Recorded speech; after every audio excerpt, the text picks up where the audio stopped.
Salam God Lovers, jalan Tuhan tak terselami. Tapi satu hal yang harus kita percaya dan kita imani, jalannya penuh damai sejahtera. Penyertaannya nyata dalam hidup kita.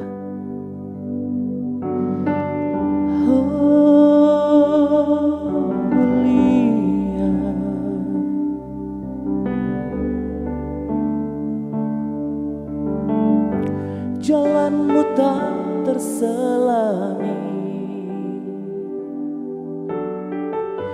oleh setiap hati kami. Namun satu hal ku percaya, ada rencana yang indah, tiada terduga kasih-Mu.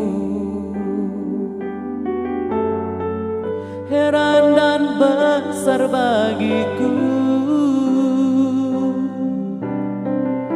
arti kehadiran-Mu selalu nyata di dalam hidupku. Penyertaan-Mu sempurna, rancangan-Mu penuh damai, aman dan sejahtera walau di tengah badai.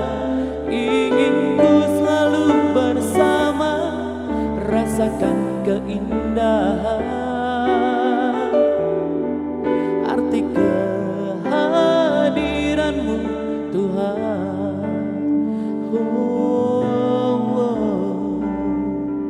Kau mulia, sungguh Kau mulia Tuhan. Terima kasih Bapa.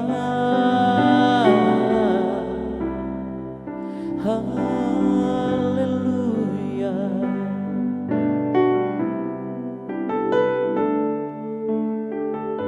Tiada terduga kasih-Mu, heran dan besar bagiku arti kehadiran-Mu selalu nyata di dalam hidupku. Penyertaan-Mu sempurna, rancangan-Mu penuh damai, aman dan sejahtera walau di tengah badai. Ingin ku selalu bersama, rasakan keindahan arti kehadiran-Mu Tuhan.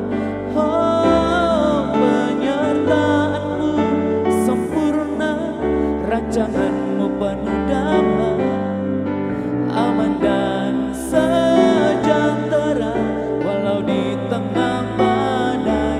Ingin ku selalu bersama, rasakan keindahan arti kehadiran-Mu Tuhan. Arti kehadiran-Mu Tuhan. Salam God's Lovers, bertemu kembali dalam program Words from Heaven.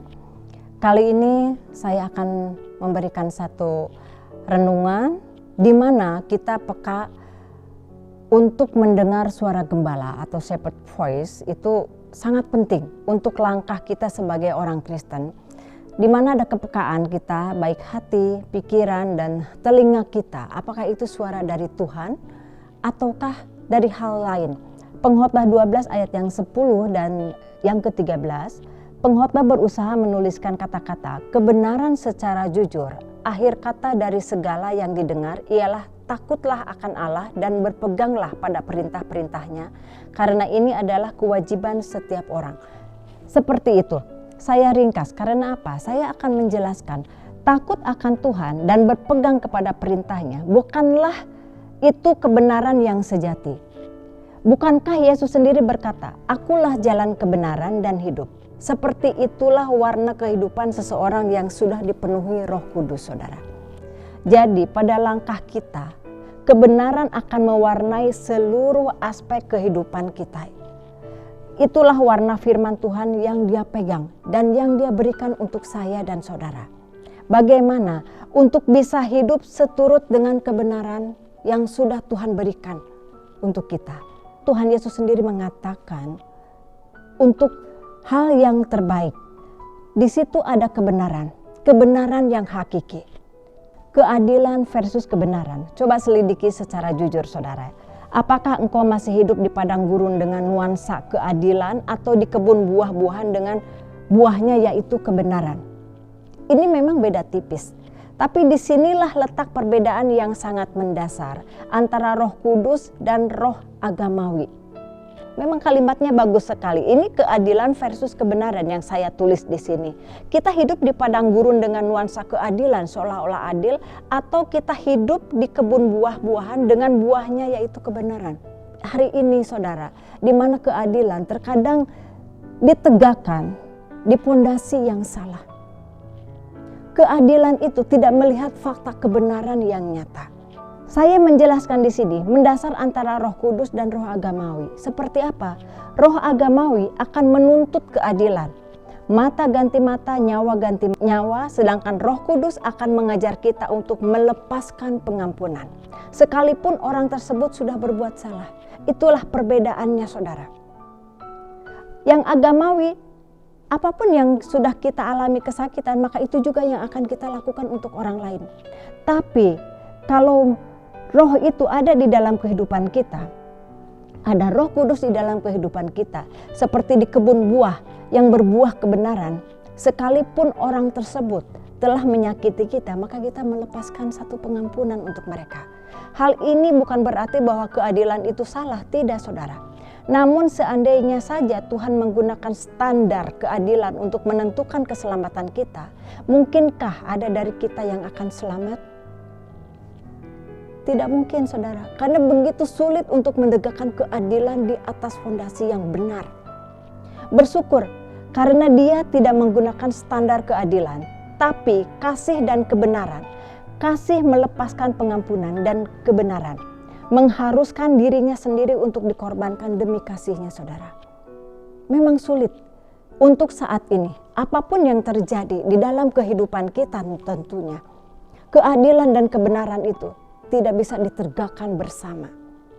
Yang saya sampaikan, terkadang keadilan di dalam fondasi yang salah. Menurut seseorang itu sudah merasa adil, tapi bagi yang lainnya itu sama sekali tidak adil. Tapi untuk menegakkan kebenaran, berapa banyak orang yang tidak menyukainya. Meskipun tahu itu kebenaran. Tapi apabila saya mengikuti kebenaran itu, bagaimana dengan kehidupan saya? Bagaimana dengan jabatan saya? Bagaimana dengan keluarga saya? Meskipun saya tahu itu benar. Hal ini yang sering terjadi di dalam kehidupan kita di masyarakat pada saat ini. Di mana sudah tidak ada kasih yang betul-betul ada di hatinya. Yang dikatakan merasa adil, ini kan adil. Adil yang bagaimana dulu, saudara? Keadilan itu begitu sulit untuk ditegakkan. Kita belum mampu berbicara seadil-adilnya. Kita belum mampu menegakkan apapun yang adil. Kita masih tidak sempurna, saudara. Tapi kita bisa melihat daripada Tuhan kita sendiri. Tuhan mengatakan seandainya Tuhan bisa menggunakan standar keadilan untuk menentukan keselamatan kita, mungkinkah ada dari kita yang akan selamat? Tidak juga. Karena untuk menegakkan keadilan yang benar-benar untuk selamat sampai di hadapan Tuhan, itu besar dan berat sekali, saudara. Tapi dengan kasih-Nya, Tuhan menggunakan standar keadilan tapi kasih dan kebenaran. Apa yang terjadi? Kasih melepaskan pengampunan dan kebenaran mengharuskan kita belajar daripada Tuhan Yesus itu sendiri. Sebagai gembala yang agung, sebagai gembala kita, saudara. Ketua pimpinan, entah di kantor, entah dimanapun mereka berada. Terkadang menegakkan keadilan berdasarkan intuisinya, tapi tidak berdasarkan hati nuraninya. Ini satu perbedaan. Tapi Tuhan mengatakan standar keadilan tapi dengan kasih dan kebenaran. Maka kita bersyukur. Itulah suara Tuhan di hari ini untuk saya dan saudara. Kita mencoba dalam kehidupan yang benar. Kita menegakkan dalam kasih dan kebenaran. Jauh daripada kata keadilan. Saya merasa adil. Saya sudah adil melakukan hukuman untuk si A. Saya sudah adil menentukan salah atau benar. Kita tidak berhak, saudara. Tapi lepaskan pengampunan. Maafkanlah mereka meskipun sakit. Tapi itu yang harus kita lewati. Saudara, suara gembala, suara Tuhan untuk kita semua. Kita ini seperti sebuah kertas yang putih bersih, di mana Tuhan akan menulis itu untuk kita semua. Mari kita berdoa. Bapa kami dalam surga, terima kasih untuk hari ini, di mana kami lebih peka lagi untuk mendengar suara-Mu Tuhan. Suara kebenaran yang hakiki, suara kebenaran dari Tuhan kami, di mana Roh Kudus menuntun hati kami, menuntun kehidupan kami. Terima kasih Tuhan Yesus, Engkau segalanya bagi kami. Kami membuka hati kami, pikiran, dan telinga kami untuk mendengarkan suara-Mu dari surga. Di dalam nama Tuhan Yesus, kita semua telah berdoa. Amin. God's Lovers diharapkan membagikan link YouTube renungan ini kepada saudara, kerabat, dan teman. Terima kasih, Tuhan Yesus memberkati.